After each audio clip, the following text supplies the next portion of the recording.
네, 사실 이 코로나19라고 하는 돌발적인 그리고 또 시간이 조금 길어지는 변수에 대해서는 우리가 측정을 할 때 가장 그 엔딩 단에 산업 생산이나 실물 지표에 얼마나 영향을 주느냐가 우리 금융시장 참여자로서의 궁금증인데요. 자, 오늘 그래서 애널리스트에게 듣는다. 자동차 지금 생산 라인은 어떻게 되고 있는지 점검을 좀 해볼 필요가 있어서 한 분 모셨습니다. 유진투자증권 리서치센터 자동차 애널리스트고요. 이재일 연구원 나와 있습니다. 어서 오십시오. 안녕하십니까? 네. 앞서 주말에 이제 삼성전자 구미 라인에 대한 그 일시적인 셧다운 얘기가 있었습니다. 사실 자동차도 이 대구 경북 지역에 조금 연관성이 깊을 것 같은데 지금 상황이 조금 어떻게 파악이 좀 되고 있습니까? 자동차 같은 경우는 사실 2월 첫째 주부터 가동이 중단된 라인들이 있었습니다. 아, 그 중국에서 그렇죠. 하네스 때문에. 네. 근데 그거는 이제 한국에서 코로나 바이러스가 퍼졌던 것 때문이 아니라 네. 이제 중국에서 공장들이 가동이 중단되면서 말씀하신 와이어링 하네스 공급이 중단되고 그러면서 이제 국내 공장들이 영향을 받은 건데요. 현재는 와이어링 하네스 문제는 해결이 되면서 정상적으로 조업이 되고 있습니다. 근데 지난주부터 국내에서 코로나 바이러스가 확산이 되고 특히 자동차 부품사들 같은 경우는 대구나 경북 지역에 부품 공장들이 많기 때문에 거기에서 또 지금 조업 차질이 일정 부분 발생을 하고 있습니다. 네. 그래서 아마 현재도 풀 가동이 정상적으로 되고 있다라고 보기는 어렵고 공장을 전면적으로 이제 가동을 중단한 상황은 아니지만 조업 차질은 나타나고 있다 이렇게 볼 수 있습니다. 네, 상황에 따라서는 조금 더 영향이 있을 수 있겠군요. 뭐 공장 근로자가 또 확진자가 나올 경우에 아무래도 그거는 일단 뭐 지금 단정할 수는 없으니까 일단 영향은 분명히 좀 있는 거고 중국에 대한 부품 의존도는 구체적으로 어느 정도입니까? 우리나라 이 자동차 쪽에서는. 부품 의존도가 상당히 좀 높다고 볼 수 있습니다. 국내에서 연간으로 지난해 기준으로 약 한 38억 달러 정도를 이제 자동차 부품을 수입을 하는데, 네. 뭐 이거는 전자 부품은 제외하고 이제 순수하게 자동차 쪽에 들어가는 부품만 보면 그렇습니다. 근데 가장 많이 수입하는 지역이 중국이고요. 전체 약 3분의 1 정도를 중국에서 수입을 하고요. 그 다음으로 일본, 독일 순으로 이제 자동차 부품을 많이 수입을 하고 있습니다.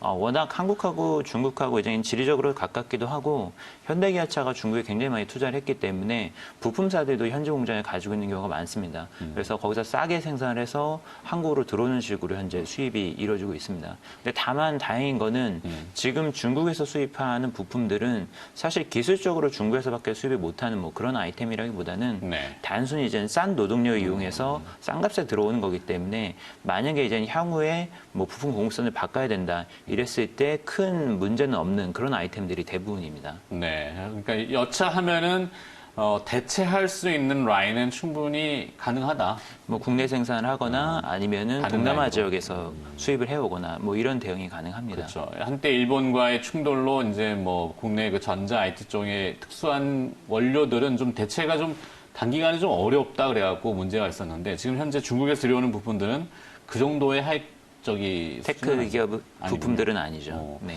자, 1분기는 어쩔 수 없다 치고, 그럼 2분기에는 조금 회복이 될 건지, 이건 물론 이제 코로나19의 사태에 따라 달라질 수 있는데, 어떨까요? 지금 환율이 좀 많이 올랐어요. 1분기 중반부터.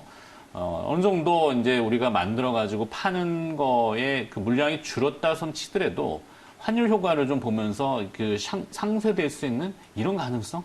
좀 독특한 발상일 수도 있겠습니다만, 그렇게 볼 수는 없을까요?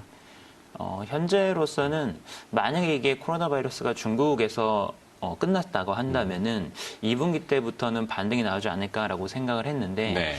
현재로서는 국내 상황도 사실 어느 시점에 이게 종료가 될 것인지 뭐 진정이 될 것인지 전혀 뭐 짐작을 할 수 없기 때문에 2분기 때 바로 반등이 나온다라고 보기는 어려울 것 같고요.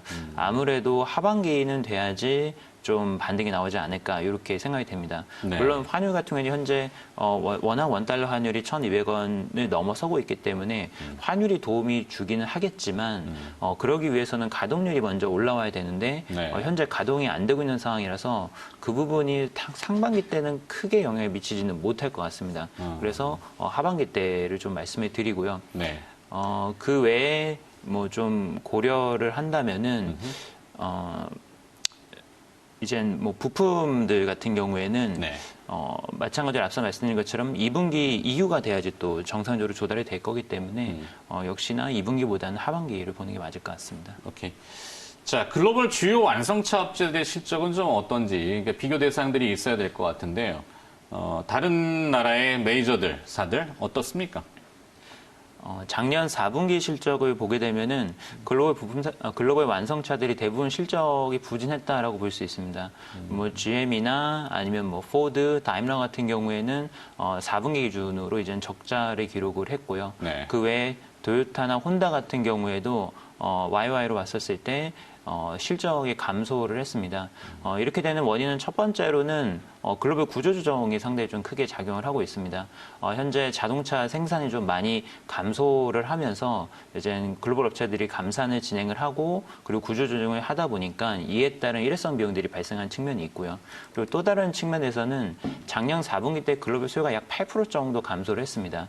수요가 감소되면서 볼륨이 빠지고 그러면서 이제 수익성이 악화된 부분이 있어서 전반적으로 상당히 실적은 좋지 않았다. 이렇게 좀 볼 수 있습니다. 근데 의외로 이젠 좋았던, 그리고 뭐 의외는 아니지만 상대적으로 좀 선방했었던 업체들이 있는데 네. 대표적으로 테슬라, 우버, 리프트 같은 뉴 모빌리티 업체들을 좀 들 수 있습니다. 테슬라 같은 경우는 지난해 4분기 때 이제 흑자 전환에 성공을 하면서 그때 이후로 주가가 상당히 큰 폭으로 상승을 했고요. 우버와 리프트 같은 경우에는 흑자 전환에 성공을 못했지만 적자 폭이 전년 대비해서 크게 줄어들면서 이제 주가도 어느 정도 일정 수준 반등이 나왔습니다. 네, 테슬라 이야기 해주셨으니까 이쪽으로 한번 접근해 볼까요? 전기차 업체 대표죠. 테슬라는 지난 주말에도 주가는 그렇게 뭐 출렁이지 않고 오히려 보합수는 약간 플러스. 뭐 오늘 또 문 열어봐야 되겠지만 영향을 받을지는 모르겠고. 2개분기 연속 흑자를 달성했고 주가의 랠리도 굉장히 강했어요. 그래서 국내에는 이제 완성차를 보았을 때 이제 전기차라고 하는 큰 포지션이 또 등장을 했는데 2차 전지도 그렇고요. 어떨까? 테슬라를 한번 점검해 주신다면요. 테슬라 최근 실적을 보게 되면은 앞서 말씀하신 것처럼 3, 4분기, 2개분기 연속으로 이제 흑자 전환에 성공을 했고요. 그리고 판매 대수 같은 경우도 지금 양호하게 증가를 하고 있습니다. 뭐 1월 달에도 미국 시장을 보게 되면은 미국에서 사실 올해부터 보조금이 안 나오기 때문에 판매가 좀 감소하지 않을까라고 생각했는데 전년 동월 대비해서 20% 정도 증가하면서 판매가 좀 상당히 잘 되는 모습을 나타내고 있습니다. 그래서 영업상으로 봤을 때는 굉장히 좀 나무랄 데 없는 그런 상황이다 이렇게 볼 수 있습니다. 근데 다만 주가 레벨에 대해서는 조금 논쟁이 있을 수밖에 없는 게 테슬라가 사실 아직까지는 연간으로는 흑자를 기록을 한 적이 없습니다. 네. 작년에도 3, 4분기에는 흑자를 기록했지만 연간으로 봤을 때는 적자를 기록했거든요. 근데 현재 시가총액을 보게 되면은 뭐 150조를 넘어서서 뭐 200조에 하나로 육박을 하고 있는 상황이기 때문에 주가 레벨 자체는 지금 이게 과연 정당하게 이 정도로 평가를 받을 수 있는 것인가 아니 기대감이 너무 선방이 된 거 아닌가 요거에 대해서 좀 논의가 좀 있는 상황입니다.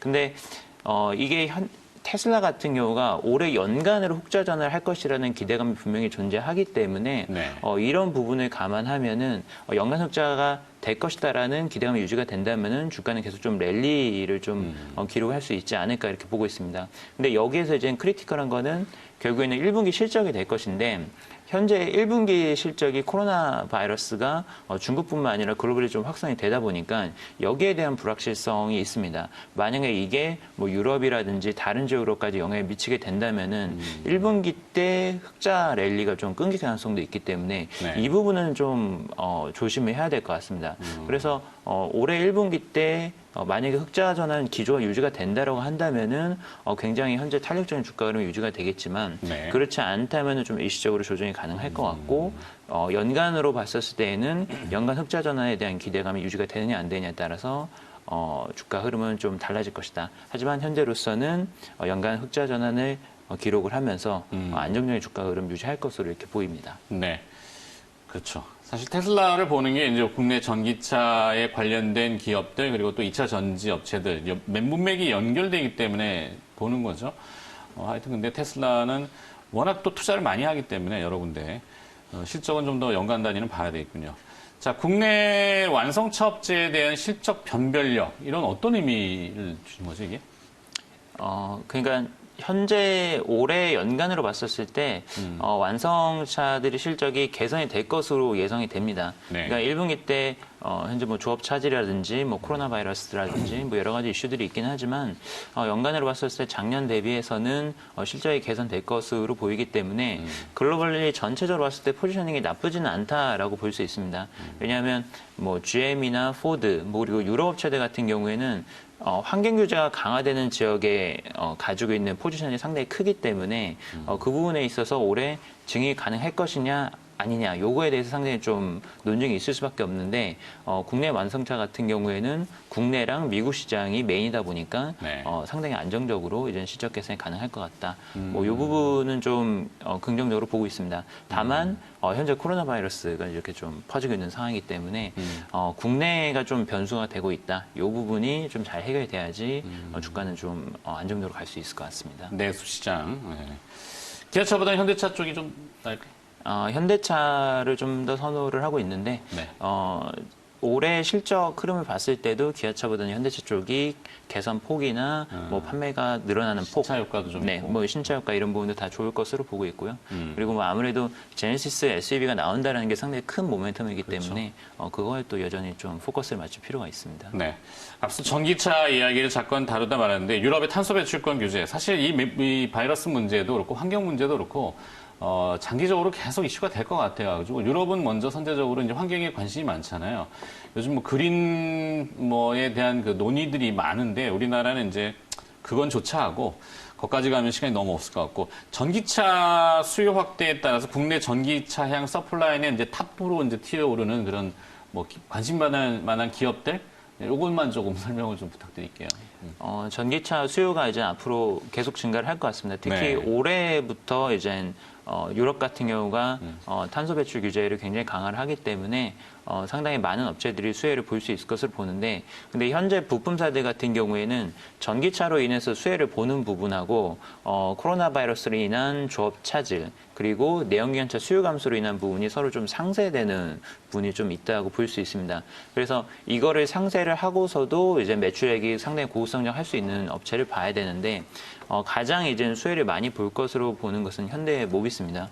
현대 모비스가 아직까지는 전기차 부품을 통해서 이익이 나고 있지는 않습니다. 워낙 다품종으로 소량 생산하기 때문에 그런데 올해 연말부터 현대기아차가 EGMP라고 하는 전기차 플랫폼 도입을 하게 되면은 본격적으로 이때부터 대량 양산에 들어가게 되고 그리고 부품단에서도 규모 경제가 나타나기 때문에 이때부터 실적이 좀 많이 개선이 될 것 같습니다. 그래서 이제 전기차 관련 부품들이 실적이 본격적으로 턴어라운드하는 국면이기 때문에 그 부분에 좀 포커스를 맞춰서 현대모비스를 좋게 보고 있습니다.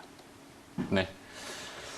네, 오늘 여기까지 듣도록 하겠습니다. 국내 완성차 업계의 지금 서플라이 체인도 영향을 받고 있어서 사실 그 영향과 그다음에 또 미래 비전적인 전기차에 대한 맥락을 짚어봤고요. 유진투자증권 리서치센터 자동차 애널리스트 이재일 연구원이 수고를 해주셨습니다. 고맙습니다.